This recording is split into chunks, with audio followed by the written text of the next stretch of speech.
आज हम लोग इलेक्ट्रोकेमिस्ट्री चैप्टर स्टार्ट करेंगे, ठीक है। बहुत इंपॉर्टेंट है, बोर्ड पॉइंट ऑफ व्यू से भी और कंपटीशन पॉइंट ऑफ व्यू से भी। और कंसेप्चुअल चैप्टर है, इसीलिए day to day, daily daily क्या करना होगा, अच्छे से पढ़ना होगा। जैसे एक दिन में जितना पढ़ाई हुआ वो लिखेंगे अच्छे से, उसको अच्छे से जो भी चीज़ उसमें याद करने वाला है, समझने वाला है, उसको समझेंगे। और फिर जब दूसरा दिन का पढ़ेंगे तो अच्छा रहेगा, है ना। अब डायरेक्ट अगर सोचेंगे कि बस देख लिए और पढ़े उड़े नहीं, मेहनत नहीं किए, तो फिर कोई फ़ायदा नहीं होगा। हालांकि कोई भी चैप्टर में फ़ायदा नहीं होता है उस तरह से पढ़ने का, लेकिन इस चैप्टर में खास कर थोड़ा सा भी कुछ फ़ायदा नहीं होने वाला है अगर day to day, daily daily अगर अच्छे से लेके नहीं चलेंगे तो, ठीक है। तो रेगुलर वे में अच्छे से पढ़ना होगा, तब जाके ठीक होता है। कंसेप्चुअल चीज़ का यही एक अच्छा होता है ना, कि लिंक रहता है। अगर एक चीज़ नहीं समझ में आया, छोटा सा चीज़ समझ के तुम छोड़ दिए उसको, तो फिर दूसरा दिन आगे नहीं समझ में आएगा।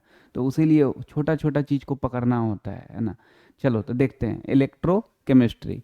इलेक्ट्रो मतलब इलेक्ट्रॉन, इलेक्ट्रॉन मतलब चार्ज, है ना। केमिस्ट्री मतलब केमिकल वगैरह होगा। तो केमिकल में चार्ज फ्लो करेगा, और चार्ज फ्लो करेगा तो करंट आएगा। तो इसी चीज़ को हम लोग को इलेक्ट्रोकेमिस्ट्री में पढ़ना होता है। तो इलेक्ट्रोकेमिस्ट्री में एक तरह से क्या पढ़ना है, the relation between chemical and electrical phenomenon. Chemistry में केमिकल है और उसमें इलेक्ट्रॉन फ्लो कर रहा है, तो इलेक्ट्रिसिटी आ जाएगा। तो केमिकल एंड इलेक्ट्रिकल फिनोमेनन का रिलेशन पढ़ते हैं, ठीक है। तो कोई पूछेगा इलेक्ट्रोकेमिस्ट्री में क्या पढ़ते हैं, तो बोलोगे केमिस्ट्री का वैसा ब्रांच जिसमें relation between chemical and electrical electrical phenomenon पढ़े, उसी को हम लोग क्या बोलते हैं, इलेक्ट्रोकेमिस्ट्री बोलते हैं। तो लिख लोगे, the branch of chemistry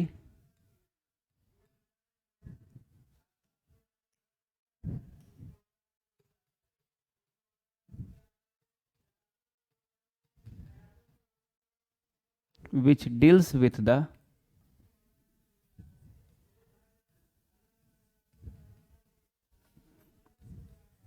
relation between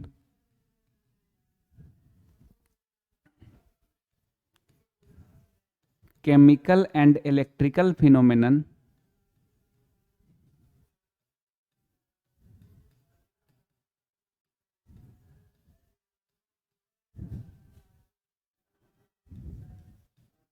called electrochemistry,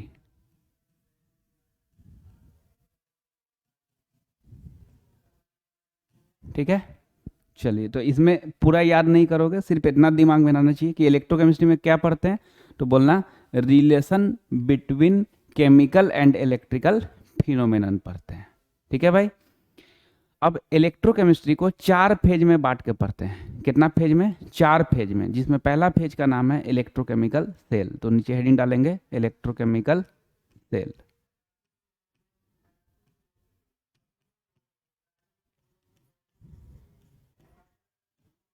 electrochemical cell,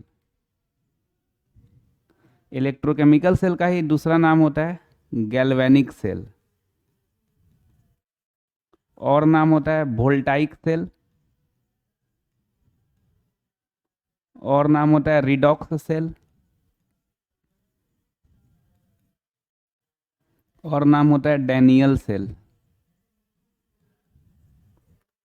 ये सब इलेक्ट्रोकेमिकल सेल का ही नाम है। सब नाम दिमाग में रखेंगे, क्योंकि कभी कोई नाम से आ जाता है, कभी कोई नाम से। अब तुम टर्म जान रहे हो, लेकिन ये नहीं जान रहे हो कि इसी का नाम ये है, तो फिर उस केस में भी कोई फायदा नहीं रह जाता है। तो अच्छे से दिमाग में रखना है। इलेक्ट्रोकेमिस्ट्री को कितना फेज में बांट के पढ़ेंगे, चार फेज में बांट के पढ़ेंगे, जिसमें पहला फेज का नाम क्या है, इलेक्ट्रोकेमिकल सेल है, ठीक है।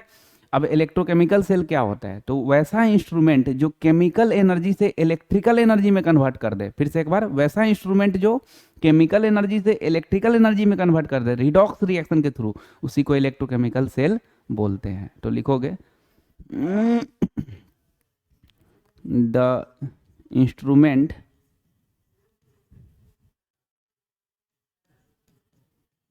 which is used to convert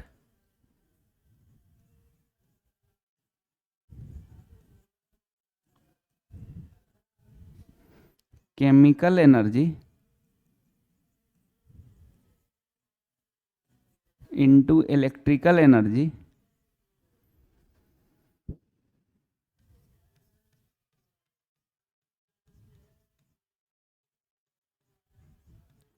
through redox reaction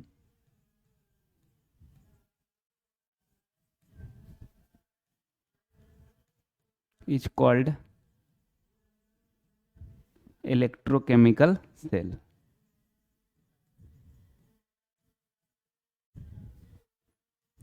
इसका लैंग्वेज याद कर लेना है, समझ के तो रखना ही है, लेकिन लैंग्वेज भी याद कर लेना है, बोर्ड पॉइंट ऑफ व्यू से इंपॉर्टेंट है। बहुत बार पूछता है व्हाट इज इलेक्ट्रोकेमिकल सेल, तो बोल दोगे the instrument which is use to convert chemical energy into electrical energy through redox reaction is called क्या, इलेक्ट्रोकेमिकल सेल। ठीक है, आगे इलेक्ट्रोकेमिकल सेल में ये पढ़ेंगे कि जब कोई मेटल रॉड उसका साल्ट सॉल्यूशन में डालेंगे तो दो अपोजिट रिएक्शन होगा। फिर से एक बार, जब कोई मेटल रॉड, मन में करोगे, ये नहीं कि खाली सुन के मजा ले रहे हैं, अरे दिमाग में भी करना है कि क्या बोला जा रहा है सामने से, है ना। जब कोई मेटल रॉड उसका साल्ट सॉल्यूशन में डालेंगे तो दो अपोजिट रिएक्शन होगा, एक ऑक्सीडेशन और दूसरा रिडक्शन। तो एक लाइन छोड़ के नीचे में पॉइंट करके लिखोगे, if a metal rod is placed in its salt solution, then two opposite reaction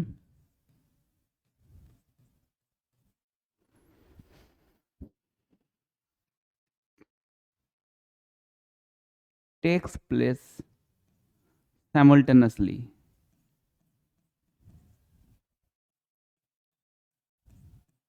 तो जब कोई मेटल रॉड उसका साल्ट सॉल्यूशन में डालेंगे तो कितना अपोजिट रिएक्शन होगा, दो अपोजिट रिएक्शन होगा।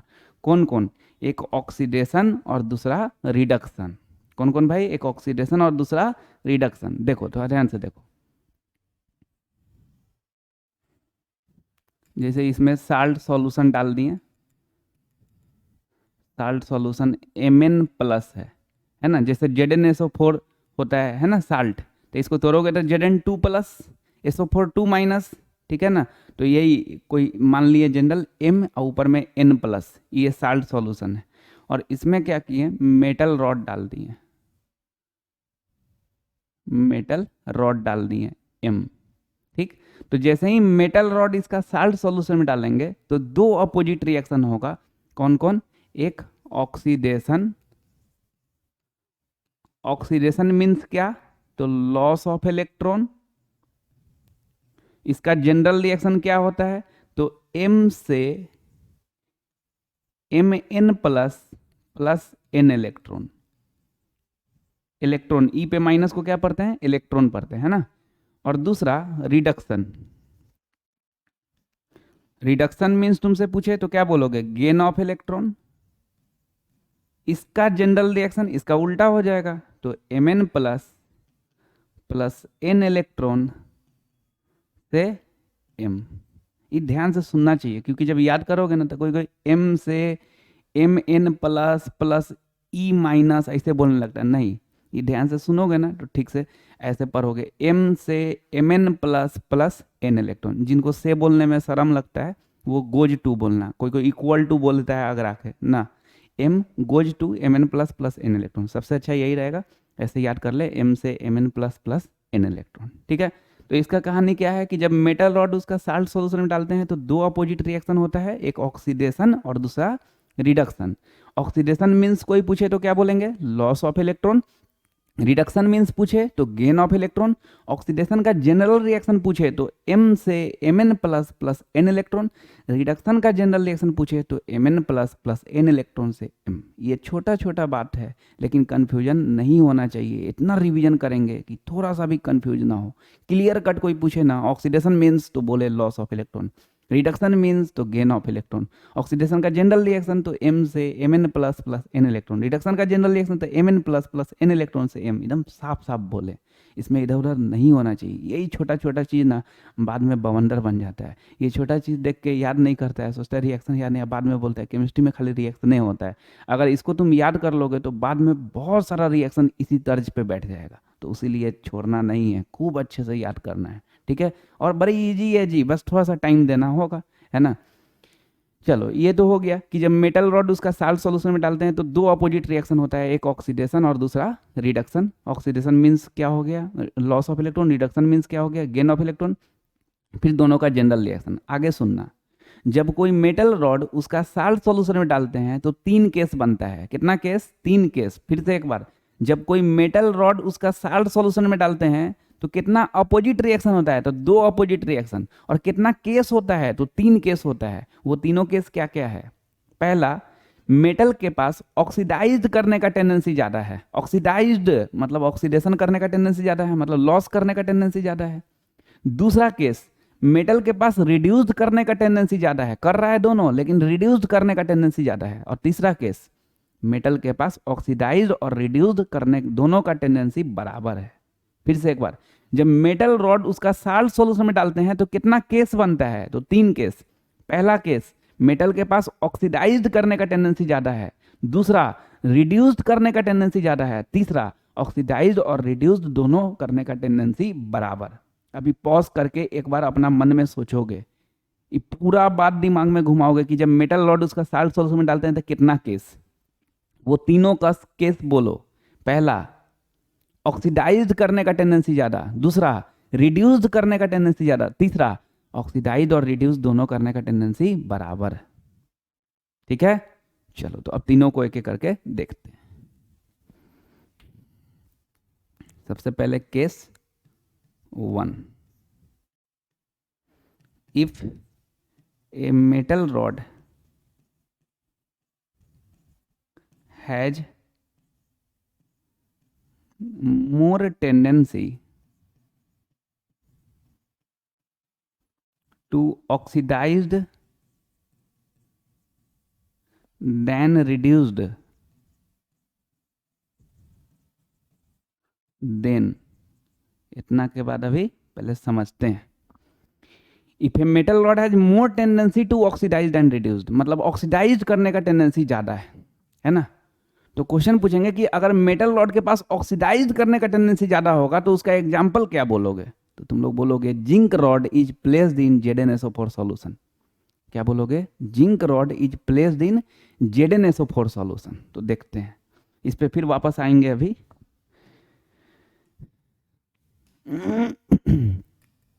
Zinc rod is placed in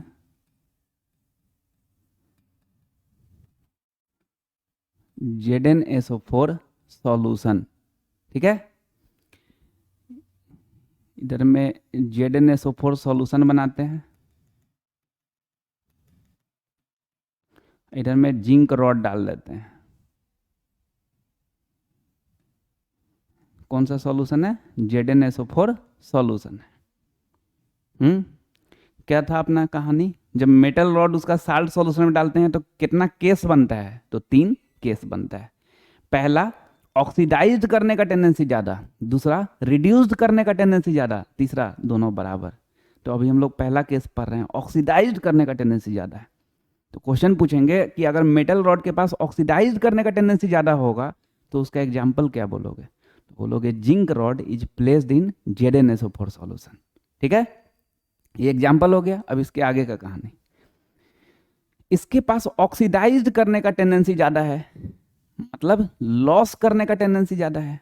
और जब लॉस करने का टेंडेंसी ज्यादा है तो इस यहाँ पे क्या आ जाएगा? Minus charge. क्या लॉस करने का? इलेक्ट्रॉन को लॉस करने का।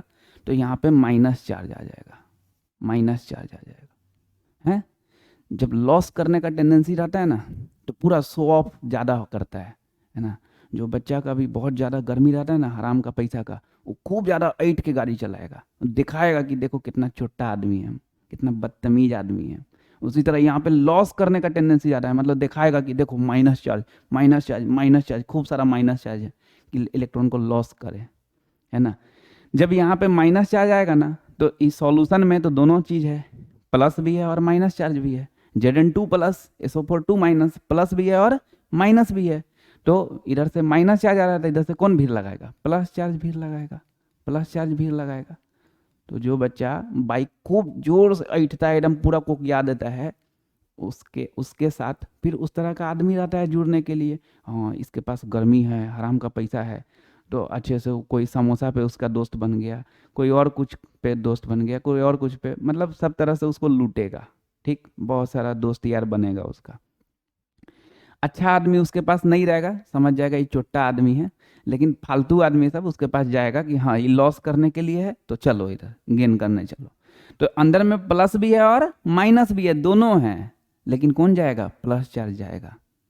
अब बताओ जैसे ही ये माइनस चार्ज, इसको तो लॉस करने का टेंडेंसी है, तो जैसे ही ये लॉस करेगा तो माइनस और बाहर में प्लस है वो मिलके न्यूट्रल सॉल्यूशन बन जाएगा, है ना।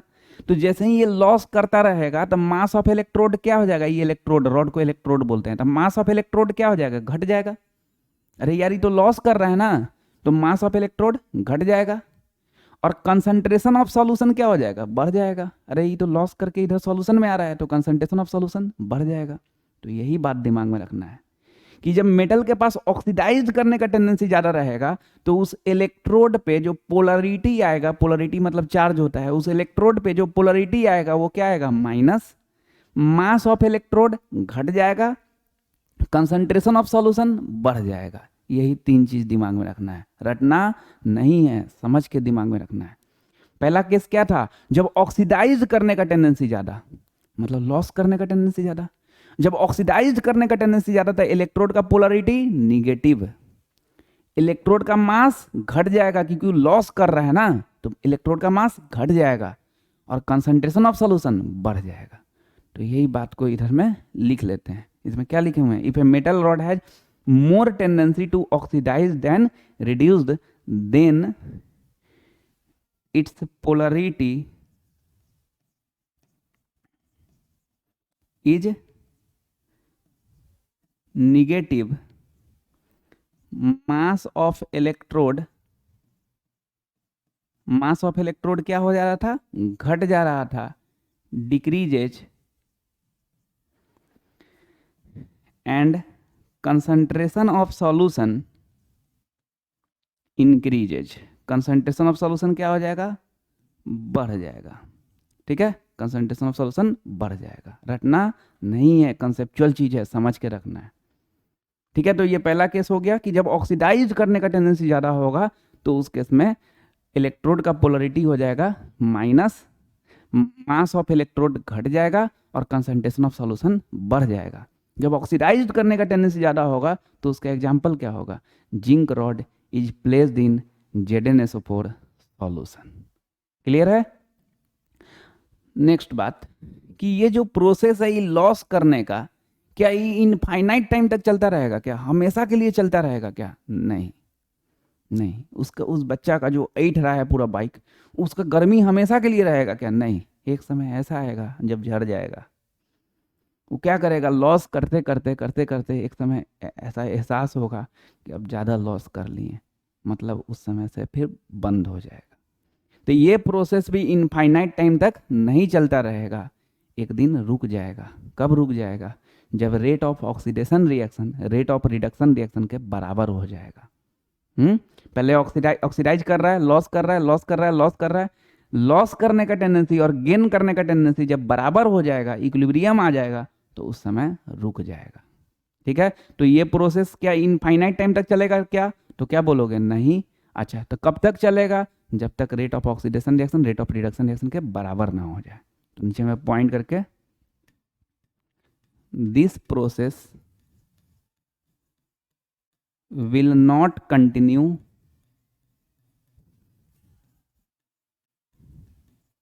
for infinite time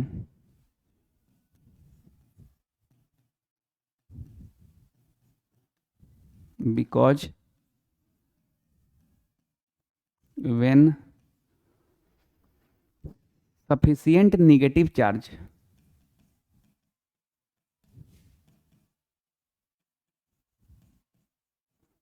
is developed on metal rod,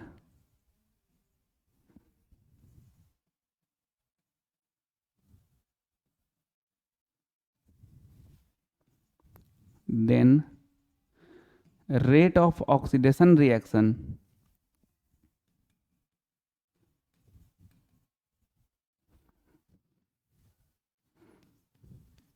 becomes equal to rate of reduction reaction.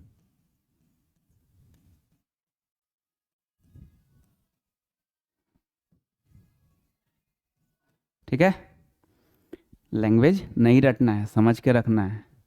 ये प्रोसेस इनफाइनाइट टाइम तक नहीं चलेगा। तो कब तक चलेगा? जब तक rate of oxidation reaction rate of reduction reaction के बराबर ना हो जाए। नेक्स्ट बात, जब मेटल के पास ऑक्सीडाइज करने का टेंडेंसी ज़्यादा होगा तो वो इलेक्ट्रोड, मेटल को ही रॉड, इलेक्ट्रोड, ये सब सेम टर्म है ना, तो वो इलेक्ट्रोड इलेक्ट्रोकेमिकल सेल में, क्योंकि इलेक्ट्रोकेमिकल सेल ही के अंदर पड़ रहे हैं ना ये सब, तो वो इलेक्ट्रोड इलेक्ट्रोकेमिकल सेल में कैसा बिहेव करेगा? तो बोलोगे एनोड जैसा बिहेव करेगा। कैसा बिहेव करेगा? एनोड जैसा। फिर से एक बार, जब मेटल रॉड के पास ऑक्सीडाइज करने का टेंडेंसी ज्यादा होगा तो वो इलेक्ट्रोड इलेक्ट्रोकेमिकल सेल में कैसा बिहेव करेगा? तो क्या बोलोगे? एनोड जैसा बिहेव करेगा। तो नीचे में पॉइंट करके, this electrode work as anode in electrochemical cell. Electrochemical cell में कैसा बिहेव करेगा? एनोड जैसा बिहेव करेगा। ठीक है, नीचे में पॉइंट करके properties of anode, properties of anode, कुछ एनोड का प्रॉपर्टीज जान लेते हैं। तो पहला प्रॉपर्टीज है, सॉल्यूशन प्रेशर ज़्यादा होता है ऑस्मोटिक प्रेशर से। सॉल्यूशन प्रेशर ज़्यादा होता है किससे? ऑस्मोटिक प्रेशर से। इस सॉल्यूशन प्रेशर ऑस्मोटिक प्रेशर क्या होता है, इस सॉल्यूशन चैप्टर में पढ़े हुए हैं। ऑस्मोटिक प्रेशर क्या होता है? उतना एक्सटर्नल प्रेशर लगा दो जिससे फ्लो रुक जाए, उसी को क्या बोलते हैं? Osmotic pressure. तो प्रॉपर्टीज ऑफ एनोड में दिमाग में रखोगे कि सॉल्यूशन प्रेशर ज़्यादा होता है किससे? ऑस्मोटिक प्रेशर से। दूसरा नंबर, एनोड पे कौन सा रिएक्शन होगा? तो जाहिर सी बात है ऑक्सीडेशन रिएक्शन होगा, क्योंकि ऑक्सीडाइज करने का टेंडेंसी ज़्यादा होता है तभी तो एनोड जैसा बिहेव करता है। तो कौन सा रिएक्शन होगा? ऑक्सीडेशन रिएक्शन होगा। तो oxidation reaction takes place on anode. इस पे कौन सा रिएक्शन होगा? ऑक्सीडेशन रिएक्शन होगा। तुम जानते हो ऑक्सीडेशन रिएक्शन में क्या होता है? M से Mn plus plus n electron. ठीक है, ऑलरेडी पीछे ही रिएक्शन याद किए रहोगे, है ना।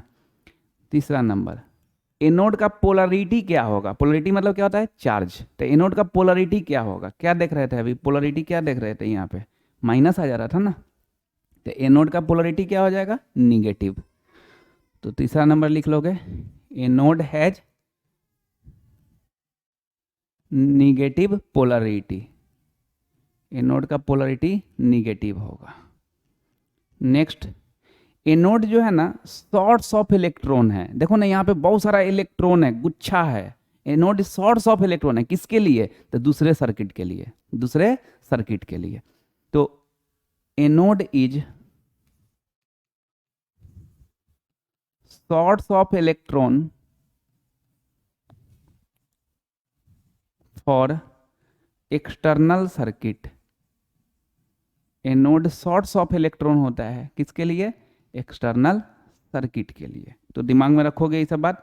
बोलेंगे प्रॉपर्टीज ऑफ एनोड बता दो, तो बोल दोगे पहला नंबर सॉल्यूशन प्रेशर ज़्यादा होता है ऑस्मोटिक प्रेशर से, दूसरा नंबर ऑक्सीडेशन रिएक्शन होता है इस पे, तीसरा नंबर एनोड का पोलरिटी निगेटिव होता है, और चौथा number anode sorts of electron होता है दूसरे सर्किट के लिए। ठीक है भाई, नेक्स्ट केस 2 के तरफ बढ़ते हैं। जब मेटल रॉड उसका साल्ट सॉल्यूशन में डालते हैं तो कितना अपोजिट रिएक्शन होता है? तो दो अपोजिट रिएक्शन होता है, एक ऑक्सीडेशन और दूसरा रिडक्शन। और जब मेटल रॉड उसका साल्ट सॉल्यूशन में डालते हैं तो कितना केस बनता है? तो 3 केस बनता है। पहला, ऑक्सीडाइज्ड करने का टेंडेंसी ज़्यादा, दूसरा रिड्यूस्ड करने का टेंडेंसी ज़्यादा, तीसरा दोनों बराबर। तो अभी हम लोग एक केस पढ़े हैं, ऑक्सीडाइज्ड करने का टेंडेंसी ज़्यादा था। अब क्या देखेंगे कि रिड्यूस्ड करने का टेंडेंसी ज़्यादा होगा। तो नीचे में case 2, case 2, if a metal rod has more tendency to reduced then oxidised, then, ठीक है, मेटल के पास रिड्यूस करने का टेंडेंसी ज्यादा है ऑक्सीडाइज के रेस्पेक्ट में। रिड्यूस करने का टेंडेंसी ज्यादा है मतलब गेन करने का टेंडेंसी ज्यादा है। अच्छा, जब रिड्यूस करने का टेंडेंसी ज्यादा होगा तो उसका example, copper rod is placed in CuSO4 solution. Copper rod is placed in क्या? CuSO4 solution. यहां पे CuSO4 सॉल्यूशन ले लिए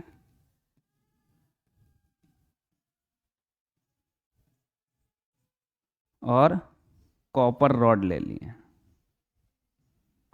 कॉपर रॉड ले लिए, कॉपर रॉड को CuSO4 सॉल्यूशन में डाल दिए। इसके पास क्या चीज का टेंडेंसी ज्यादा है? रिड्यूस करने का, मतलब गेन करने का, इलेक्ट्रॉन को गेन करने का। कब इलेक्ट्रॉन गेन करेगा? कब माइनस चार्ज को गेन करेगा? जब इसके ऊपर प्लस चार्ज होगा। तो ये दिखाएगा कि देखो मेरे पास क्या है, प्लस चार्ज है। जब ये प्लस चार्ज दिखाएगा तो सॉल्यूशन में तो प्लस भी है और माइनस भी है, Cu2 प्लस भी है, SO4 2 माइनस भी है। तो जब ये प्लस चार्ज दिखाएगा तो बाहर से कौन भीड़ लगाने जाएगा? माइनस वाला भीड़ लगाने जाएगा, ठीक है, माइनस वाला भीड़ लगाने जाएगा।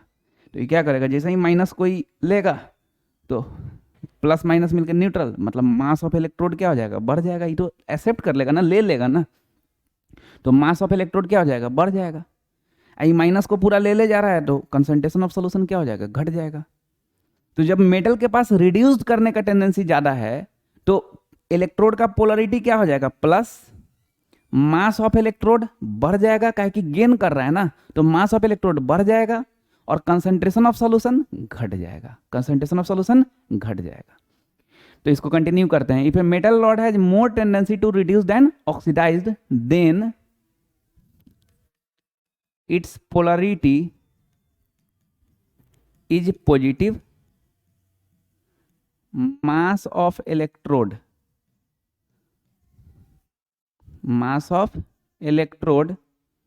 increases and concentration of solution क्या हो जाएगा? decreases, concentration of solution decreases. ठीक है भाई, ये समझ में आया? नेक्स्ट बात, जब मेटल के पास ऑक्सीडाइज करने का टेंडेंसी ज्यादा था तो वो इलेक्ट्रोड इलेक्ट्रोकेमिकल सेल में कैसा बिहेव करता था? एनोड जैसा। यहां पे मेटल के पास रिड्यूस करने का टेंडेंसी ज्यादा है तो ये इलेक्ट्रोड इलेक्ट्रोकेमिकल सेल में कैथोड जैसा बिहेव करेगा। कैसा बिहेव करेगा? कैथोड जैसा बिहेव करेगा। तो नीचे में पॉइंट करके,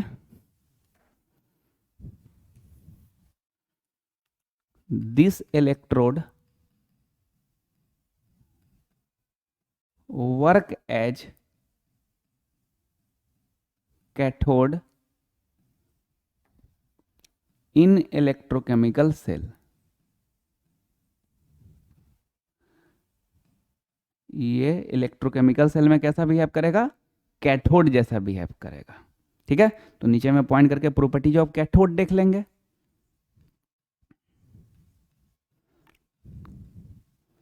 प्रॉपर्टीज ऑफ कैथोड, पहला नंबर, उसमें क्या होता था? सॉल्यूशन प्रेशर ज्यादा होता था ऑस्मोटिक प्रेशर से, इसमें कम हो जाएगा। तो सॉल्यूशन प्रेशर कम हो जाएगा किससे? ऑस्मोटिक प्रेशर से। दूसरा, उसमें ऑक्सीडेशन रिएक्शन होता था, इसमें रिडक्शन रिएक्शन होगा, क्योंकि रिड्यूस करने का टेंडेंसी ज्यादा है तो जाहिर सी बात है रिडक्शन रिएक्शन होगा। तो reduction reaction takes place on cathode. इसका रिएक्शन क्या हो जाएगा? Mn plus plus n electron से m। तीसरा, एनोड का पोलरिटी क्या होता था? निगेटिव, कैथोड का पॉजिटिव। तो कैथोड हैज पॉजिटिव पोलरिटी अच्छा देखो, जो एकदम सीधा साधा बच्चा रहता है उसको कोई टेंशन नहीं होता है, वो दिमाग में रख लेता है कि anode has negative polarity, cathode has positive polarity. लेकिन जो थोड़ा पढ़ा लिखा होता है, 11 क्लास पढ़े रहता है, उससे पहले पढ़े रहता है ठीक ठाक से, तो उसको थोड़ा मन में टेंशन होता है कि क्लास 11 में जब एटॉमिक स्ट्रक्चर पढ़े थे तो वहाँ पे देखे थे एनोड रे और कैथोड रे। कैथोड रे से इलेक्ट्रॉन निकलता था, उसीलिए उसका चार्ज निगेटिव था। एनोड रे से प्रोटॉन निकलता था, उसीलिए उसका चार्ज पॉजिटिव था। यहाँ पे उल्टे देख रहे हैं, है ना। वहाँ पे क्या देख रहे थे कि कैथोड रे से इलेक्ट्रॉन निकलता था तो उसका चार्ज निगेटिव था। यहाँ पे देख रहे हैं कैथोड का पॉजिटिव पोलरिटी है। तो ध्यान रखना, दोनों अलग अलग है। वो कैथोड रे था, है ना, कैथोड रे था। वो डिस्कवरी ऑफ इलेक्ट्रॉन, प्रोटॉन और न्यूट्रॉन में आया था। ये इलेक्ट्रोकेमिकल सेल है। वहाँ इलेक्ट्रोकेमिकल सेल और इलेक्ट्रोलाइटिक सेल, इसके बाद वाला फेज, दो फेज है, पहले समझ ही लो। देखो, इसमें टोटल कितना फेज पढ़ना है? 4 फेज। तो एक है इलेक्ट्रोकेमिकल सेल और दूसरा क्या है? Electrolytic cell. ये इलेक्ट्रोकेमिकल सेल और इलेक्ट्रोलाइटिक सेल में हल्का सा डिफरेंस होता है। एकदम जो कुछ न जानता हो उसको अगर समझाना हो, ऐसे तो तुम इलेक्ट्रोकेमिकल सेल जानते हो कि क्या होता है, the instrument which is use to convert chemical energy into electrical energy through redox reaction is called electrochemical cell. लिखने के लिए तो ये है, लेकिन एकदम ऐसे ही नॉर्मल आदमी को समझा देना है कि इलेक्ट्रोकेमिकल सेल क्या होता है, इलेक्ट्रोलाइटिक सेल क्या होता है, तो कैसे समझाएंगे? इलेक्ट्रोलाइटिक सेल जब पढ़ेंगे तो तब उसका डिफिनेशन जानेंगे। अभी ऐसे कि समझ ले कि क्या होता है। देखो, एकदम इन्वर्टर वाला बैटरी ले लो। हालांकि एक फेज इसमें बैटरी भी है, जिसमें हर चीज, हर तरह जो भी बैटरी लगता है ना, उसका बैटरी का नाम जानेंगे कि इसमें क्या बैटरी लगता है, उसके अंदर क्या रिएक्शन होता है। जैसे क्लॉक, दीवाल घड़ी, तो उसमें जो बैटरी लगता है तो उससे कौन सा रिएक्शन होता है उसके अंदर, उसका नाम क्या है, ये सब। वॉच, उसमें कौन सा बैटरी लगता है, तो ये हर चीज़ जानेंगे। चौथा फेज जिसका नाम कहती है बैटरी है। तो 4 फेज है ना टोटल। पहला फेज क्या है? Electrochemical cell. दूसरा का नाम सुन लिए, इलेक्ट्रोलाइटिक सेल। और चौथा का बैटरी। तीसरा रहने दो, जब काम आएगा तो वो भी आ जाएगा, है ना, अभी रहने देते हैं, ठीक ना। तो इलेक्ट्रोकेमिकल सेल और इलेक्ट्रोलाइटिक सेल क्या है? देखो, इन्वर्टर वाला बैटरी का बात करते हैं। सीधे जब दुकान से खरीद के लाएं, ऐसे ही रखे हुए हैं, तो उसको बोलेंगे बैटरी। क्या बोलेंगे? बैटरी। अब उससे पूरा घर को कनेक्ट कर दिए इलेक्ट्रिसिटी को, अब उससे बल्ब जलने लगा, फैन चलने लगा, है ना, बोर्ड चलने लगा, तो उसको, उस केस में वो बैटरी डिस्चार्ज हो रहा है ना। जब बैटरी डिस्चार्ज होता है ना, तो उसी को बोलते हैं इलेक्ट्रोकेमिकल सेल। अरे उसी केस में तो केमिकल एनर्जी से क्या चीज में कन्वर्ट कर रहा है? इलेक्ट्रिकल एनर्जी में कन्वर्ट कर रहा है, रिडॉक्स रिएक्शन के थ्रू, है ना। तो जब बैटरी डिस्चार्ज होने लगता है ना, तो उसको क्या बोलते हैं? Electrochemical cell. अब लाइट आ गया, लाइट आ गया तो बैटरी ऑटोमेटिक चार्ज होने लगेगा। जब चार्ज होने लगेगा ना, तो उसको बोलेंगे इलेक्ट्रोलाइटिक सेल। समझ गए? तो सीधे सीधे दुकान से खरीद के लाए तो उसको क्या बोलेंगे? बैटरी। जब डिस्चार्ज हो रहा है, बैटरी जब काम कर रहा है, उस पर सब चीज चल रहा है, तो उसको क्या बोलेंगे? Electrochemical cell. जब वो चार्ज होने लगा, तब उसको क्या बोलेंगे? Electrolytic cell.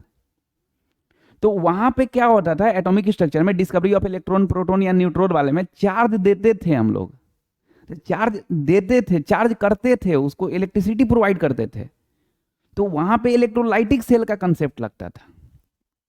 लेकिन ये तो डिस्चार्ज कर रहे हैं ना, इलेक्ट्रोकेमिकल सेल पर रहे हैं ना, डिस्चार्ज कर रहे हैं, है ना। तो उसीलिए इसका पोलरिटी ऐसा है। तो ध्यान रखना यार, कैथोड रे का पोलरिटी पूछेगा, कैथोड रे का पोलरिटी पूछेगा तो माइनस, कैथोड का पोलरिटी पूछेगा तो प्लस।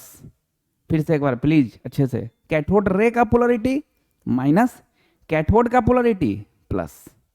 क्या कहानी है? तो वो वहां पे चार्ज देते थे, यहाँ पे डिस्चार्ज कर रहे हैं, चार्ज ले रहे हैं, इसलिए ऐसा काम है, उल्टा है दोनों का चार्ज, ठीक है। तो cathode has positive polarity. Next बात क्या क्या था वहां पे? एनोड रे का प्रॉपर्टी में कि एनोड रे का प्रॉपर्टीज में नहीं, एनोड का प्रॉपर्टीज में, हाँ, एनोड जो है ना, शॉर्ट्स ऑफ इलेक्ट्रॉन था, गुच्छा था इलेक्ट्रॉन का दूसरे सर्किट के लिए। ये क्या करेगा? ये लेगा। Cathode takes electron from external circuit. लिखो cathode takes electron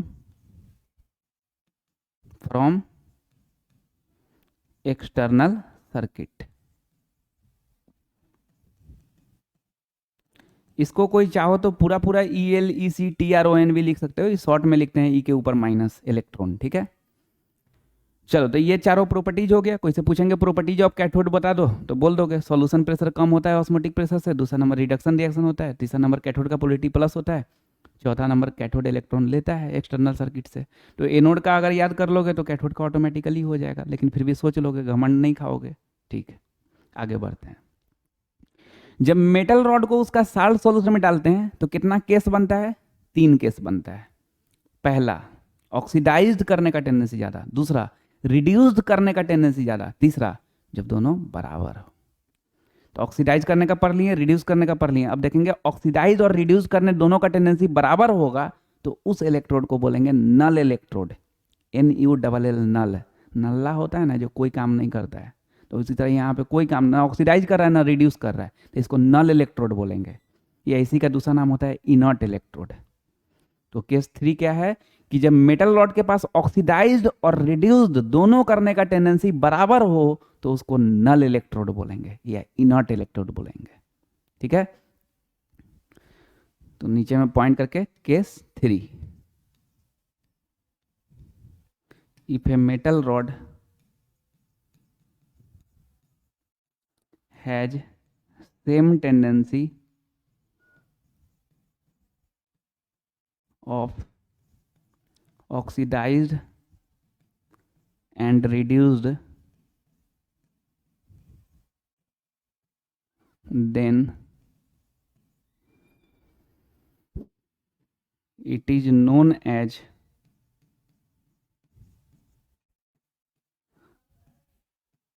null electrode और inert electrode।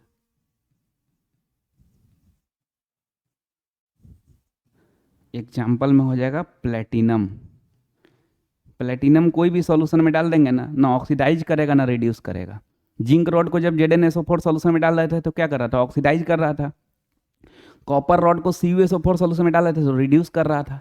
प्लेटिनम को डाल देंगे, ना ऑक्सीडाइज करेगा ना रिड्यूस्ड करेगा, इसलिए उसको क्या बोलेंगे?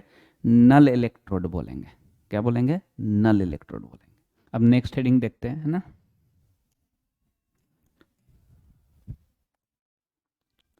Construction of electrochemical cell.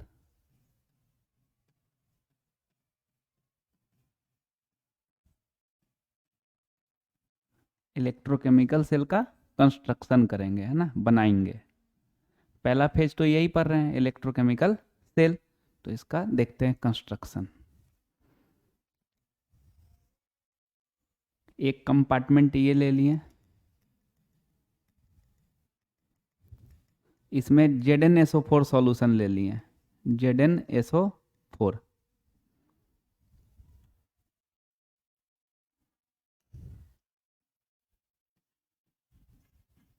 ठीक है। और जिंक रॉड ले लिए, जिंक रॉड। और एक कंपार्टमेंट इधर में ले लिए,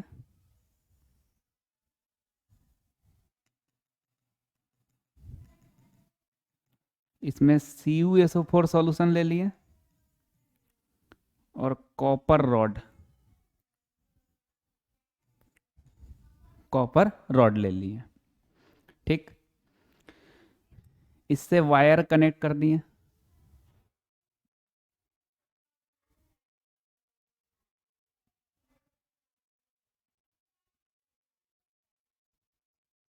बल्ब लगा दिए। ठीक, चलो। अब क्या होगा, इसका आदत क्या है? इलेक्ट्रॉन को लॉस करने का। तो इस पे आ जाएगा क्या? Minus charge. तो बाहर से कौन भी लगा देता है? Plus charge. और इसका आदत क्या है? इलेक्ट्रॉन को गेन करने का। तो क्या आ जाएगा? Plus charge.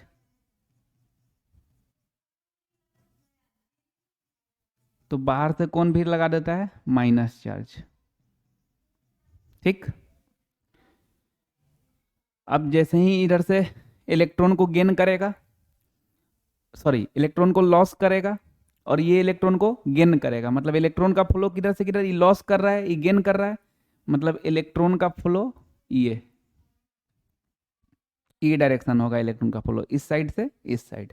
इसको क्या बोलेंगे? एनोड। ये एनोडिक कंपार्टमेंट है, एनोडिक कंपार्टमेंट। और ये क्या है? Cathodic compartment.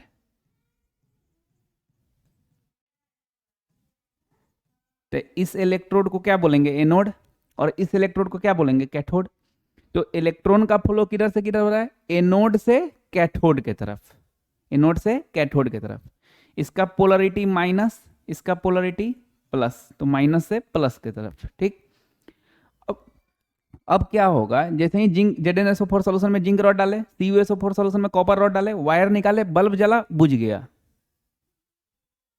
यार कुछ देर जल जाता, जला बुझ गया एट रैंडम। क्यों ऐसा हुआ, क्योंकि इसको आदत है लॉस करने का।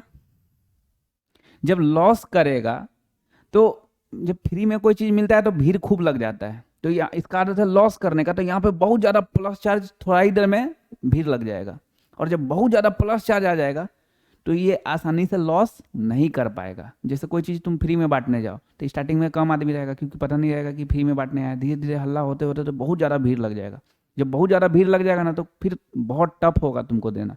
फिर बहुत बार क्या होता है, बन उन करके भाग जाता है आदमी, ना ना नहीं बांटेंगे, क्योंकि उसी को नोचने लगता है सामान को छोड़ के। यार कोई ये इधर से मांग रहा है, कोई उधर से मांग रहा है, परेशान हो जाता है आदमी। तो यहाँ पे क्या कर रहा है ना, इलेक्ट्रॉन को लॉस कर रहा है। तो जब लॉस कर रहा है, दे रहा है, तो प्लस चार्ज खूब भीड़ लग जाएगा कि हमको दे दीजिए, हमको दे दीजिए। इधर से ही गेन कर रहा है, माइनस चार्ज खूब भीड़ लग जाएगा, हमको ले लीजिए, हमको ले लीजिए। तो जब बहुत ज़्यादा भीड़ लग जाएगा तो ये ठीक से लॉस ना कर पाएगा, ये ठीक से गेन नहीं कर पाएगा, तो उसके इसमें बल्ब जल्दी बुझ जाएगा। कंटिन्यू ये लॉस करता रहेगा, गेन करता रहेगा, तभी तो बल्ब जलता रहेगा, तभी तो केमिकल एनर्जी से इलेक्ट्रिकल एनर्जी में कन्वर्ट हो पाएगा। लेकिन जैसे ही ये बंद, ये लॉस नहीं कर पाएगा, ये गेन नहीं कर पाएगा, बस बल्ब जलना बंद। तो उस केस में क्या करते हैं, एक ये लगाते हैं, इसको बोलते हैं साल्ट ब्रिज। ये साल्ट ब्रिज में कॉटन प्लग्स लगाते हैं। ये है salt bridge, salt bridge. Salt bridge में ये क्या लगाएं, कॉटन प्लग्स, कॉटन प्लग्स, ठीक है। ये कॉटन प्लग्स का क्या खासियत होता है कि खूब अच्छे से एब्जॉर्ब कर लेता है कोई भी सॉल्यूशन को। तो साल्ट ब्रिज जो है ना, KCl और अगर अगर पाउडर के पेस्ट से बनता है। पेस्ट मतलब क्या होता है, कोई भी दो चीज को मिश्रण कर देते हैं, मिला देते हैं, तो उसी को पेस्ट बोल देते हैं। तो KCl और अगर अगर पाउडर, पाउडर का नाम है, टेंशन नहीं लेना है, अगर अगर पाउडर का नाम है। तो KCl और अगर अगर पाउडर एक साथ मिला देते हैं, उसको भर देते हैं साल्ट ब्रिज में। अब KCl इलेक्ट्रोलाइट है, मतलब सॉल्यूशन टाइप का है, और अगर अगर तो पाउडर है। तो अगर अगर पाउडर में कुछ KCl मिला रहेगा, कुछ KCl जो है ना वो इधर उधर मूव करेगा। जैसे कोई आटा में अगर थोड़ा पानी मिला के उधर डाल दो तो क्या होगा, पानी थोड़ा मोड़ा इधर उधर करवे करेगा, क्या कि उसमें फ्लो करने का टेंडेंसी है। तो KCl और अगर अगर पाउडर का पेस्ट है, तो इसमें क्या होगा बुआ, इधर में Cl माइनस आएगा, इधर में K प्लस जाएगा। अरे KCl है ना, तो इधर में Cl माइनस आएगा, इधर में K प्लस आएगा। और ये कॉटन का कपड़ा जो है इसको खूब अच्छे से एब्जॉर्ब करेगा। अच्छा, जब एब्जॉर्ब करेगा तो जैसे ही यहाँ पे बहुत ज्यादा प्लस चार्ज भीड़ लगेगा, तो इसे टच मारेगा ना, इसे टच मारेगा, इसको ई प्लस ई माइनस मिला के न्यूट्रल है, इसको भेज देगा, सॉल्यूशन में भेज देगा, भीड़ नहीं लगने देगा। यहाँ पे बहुत ज्यादा माइनस जैसे ही भीड़ लगेगा तो इसे टच मारेगा, ई माइनस ई प्लस मिल के न्यूट्रल सॉल्यूशन में भेज देगा। तो ई कॉटन, ई साल्ट ब्रिज का काम क्या होता है कि ई इलेक्ट्रिकल न्यूट्रलिटी को मेंटेन रखता है, मतलब बहुत ज्यादा भीड़ नहीं लगने देता है। और जब बहुत ज्यादा भीड़ नहीं लगने देगा तो आराम से ये लॉस करता रहेगा, ये गेन करता रहेगा, बल्ब चलता रहेगा, केमिकल एनर्जी से इलेक्ट्रिकल एनर्जी में कन्वर्ट करता रहेगा। तो यही हो गया इलेक्ट्रोकेमिकल सेल, ठीक है। अब बात है कि इसको प्रैक्टिस करना है कि नहीं। नहीं, प्रैक्टिस नहीं करना है। एक बार फेयर कॉपी में बना लेंगे, इसके बाद कभी फिर रफ कॉपी में प्रैक्टिस वगैरह नहीं करेंगे। जब भी ये देखेंगे नए इलेक्ट्रोकेमिकल सेल, तो इससे 5 बात दिमाग में करेंगे। कितना बात, 5 बात। मेन वो है, उससे क्वेश्चन पूछता है, उसका खूब यूज आता है।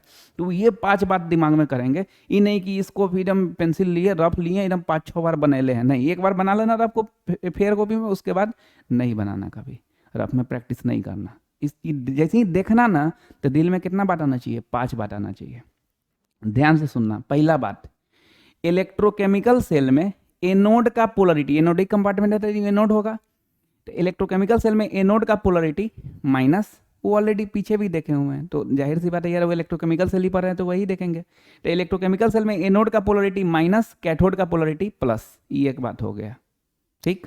जब भी ये देखोगे ना, दिल में ये लाओगे, इलेक्ट्रोकेमिकल सेल में एनोड का पोलरिटी माइनस, कैथोड का पोलरिटी प्लस, एक बात हो गया। दूसरा बात, इलेक्ट्रोकेमिकल सेल में इलेक्ट्रॉन का फ्लो किधर से किधर होता है, इलेक्ट्रॉन का फ्लो किधर से किधर होता है, तो बोलोगे एनोड से कैथोड की तरफ। फिर से एक बार, इलेक्ट्रोकेमिकल सेल में इलेक्ट्रॉन का फ्लो किधर से किधर होता है, तो क्या बोलोगे एनोड से कैथोड की तरफ। दो बात हो गया, दिमाग में करते जाओगे कौन कौन सा बात है, क्योंकि फिगर ओवरऑल नहीं, इसके कंसेप्ट से क्वेश्चन पूछता है। तो पहला, इलेक्ट्रोकेमिकल सेल में एनोड का पोलरिटी माइनस, कैथोड का पोलरिटी प्लस। दूसरा, इलेक्ट्रोकेमिकल सेल में इलेक्ट्रॉन का फ्लो किधर से किधर होता है, तो एनोड से कैथोड की तरफ। तीसरा, इलेक्ट्रोकेमिकल सेल में करंट का डायरेक्शन किधर से किधर होता है, तो हम जानते हो कि इलेक्ट्रॉन का जो फ्लो होता है उसका हमेशा अपोजिट होता है करंट का डायरेक्शन। तो इलेक्ट्रॉन का फ्लो एनोड से कैथोड की तरफ हो रहा है, तो करंट का डायरेक्शन इस साइड होगा ना, करंट का डायरेक्शन हमेशा क्या होता है, अपोजिट होता है ना।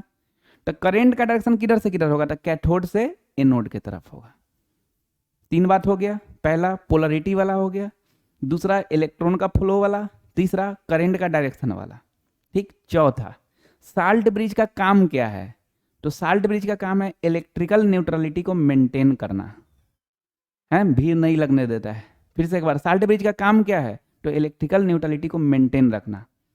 लास्ट पांचवा नंबर, साल्ट ब्रिज कैसे बनता है, तो KCl और अगर अगर पाउडर के पेस्ट से बनता है। साल्ट ब्रिज कैसे बनता है, तो KCl और अगर अगर पाउडर के पेस्ट से बनता है। यही पांच बात तुम दिमाग में करोगे इलेक्ट्रोकेमिकल सेल देख के। एक बार और, पहला नंबर, इलेक्ट्रोकेमिकल सेल में एनोड का पोलरिटी, कैथोड का पोलरिटी, एक हो गया। दूसरा, इलेक्ट्रोकेमिकल सेल में इलेक्ट्रॉन का फ्लो। तीसरा, इलेक्ट्रोकेमिकल सेल में करंट का डायरेक्शन। चौथा, साल्ट ब्रिज का काम क्या है, और पांचवा, साल्ट ब्रिज कैसे बनता है। यही पांच चीज तुम दिमाग में करोगे जब भी अपना नोट्स में ये फिगर देखोगे। ठीक है, तो नेक्स्ट क्लास में आगे बढ़ा जाएगा। इतना अच्छे से पढ़ना, थोड़ा मंथन करना कि क्या क्या पढ़े हैं। कोई कोई पढ़ता नहीं है, फिर आगे समझ में नहीं आता है तो परेशान रहता है कि हमको समझ में नहीं आ रहा है, ये नहीं हो रहा है, वो नहीं हो रहा है। जब तक एक क्लास का अच्छे से पढ़ेंगे नहीं, तब तक दूसरा क्लास का कैसे समझ में आएगा, आगे कैसे अच्छा लगेगा, है ना। तो थोड़ा सा कुरियापा के कारण क्या करते हैं, पूरा चैप्टर बर्बाद कर लेते हैं, बाद में परेशान रहते हैं, है ना। क्योंकि कंसेप्चुअल चीज़, जब तक एक चीज़ तुम नहीं पढ़ोगे, जो आज बताएं वो नहीं करोगे, तब तक दूसरा दिन फिर समझ में नहीं आएगा। और पढ़ना मतलब ये नहीं कि खाली वीडियो देख लेना, फेयर कॉपी बना लेना। पढ़ना मतलब ये कि वीडियो देख के जब फेयर कॉपी बनाएं तो उसके बाद उसको फिर जो याद करने वाला है, पूरा में याद करने वाला एक चीज़ खाली इलेक्ट्रोकेमिकल सेल का डिफिनीशन लैंग्वेज में याद करना है, बाकी पूरा समझ समझ के करना है। तो जो भी चीज़ याद करने वाला है उसको फ्रेम किए अच्छे से, उसके बाद कॉपी बन करके सोचे कि आज हम क्या क्या पढ़े हैं। तो इलेक्ट्रोकेमिस्ट्री पढ़ रहे हैं, तो इलेक्ट्रोकेमिस्ट्री क्यों पढ़ते हैं, पहला क्वेश्चन तो यही आना चाहिए कि क्यों पढ़ते हैं। अपने आप में क्वेश्चन आना चाहिए। हम कोई चैप्टर पढ़ रहे हैं, क्यों पढ़ते हैं पता ही नहीं है, तो ये तो बेवकूफ़ी है ना जी। तो क्यों पढ़ते हैं, तो relation between chemical and electrical phenomenon. Electrochemistry को कितना फेज में बांट के पढ़ेंगे हम लोग, तो 4 फेज में बांट के पढ़ेंगे। पहला फेज का नाम क्या है, इलेक्ट्रोकेमिकल सेल। फिर उस सबका दूसरा नाम, फिर इलेक्ट्रोकेमिकल सेल का डिफिनीशन, फिर मेटल रॉड को साल्ट सॉल्यूशन में डालते हैं तो 2 अपोजिट रिएक्शन, वो सब पूरा डिटेल में। तो ये पूरा जब सोचेंगे और कहीं भूलेंगे तो कॉपी में देख लेंगे, है ना।